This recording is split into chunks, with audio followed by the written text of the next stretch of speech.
Isang mapagpalang hapon mga kaitig. Ayan, Huwebes po ngayon.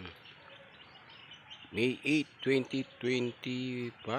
Ayan, alas 4 na po ng hapon. Mga kaitik, nagpapakain na naman po tayo mga kaitik ng ating mga alagang itik. Ayan po. Kung nakikita niyo po. Ang lalaki na po ng ating mga alagang itik, mga kaitik.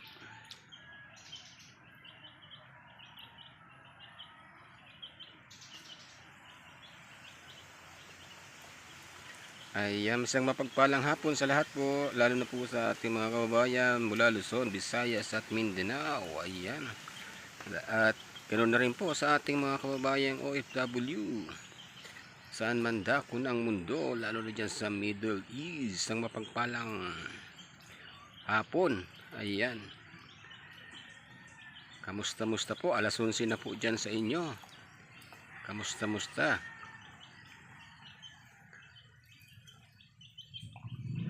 Sana po nasa maayos kayong kalagayan sa mga oras na ito.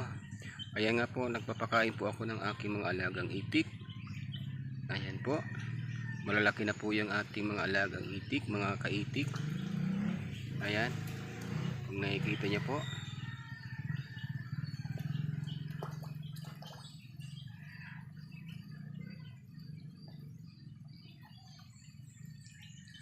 Ayan. Tinggi-tinggi po sa aking mga subscribers, sa mga hindi pa po nakapag-subscribe sa aking YouTube channel. Ayan. Subscribe nyo na po ako para updated po kayo sa aking mga videos na i-upload.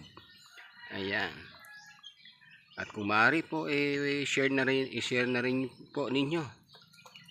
Ayan, para tulong nyo na rin po sa mga kagaya kong nagsisimula pa lang sa pag-YouTube. Ayan.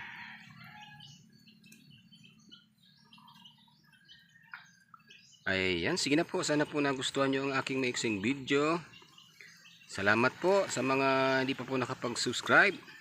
Subscribe nyo po ako at i-follow nyo po. Pindutin nyo po ang notification bell para updated po kayo sa mga videos na aking i-upload. Ayan.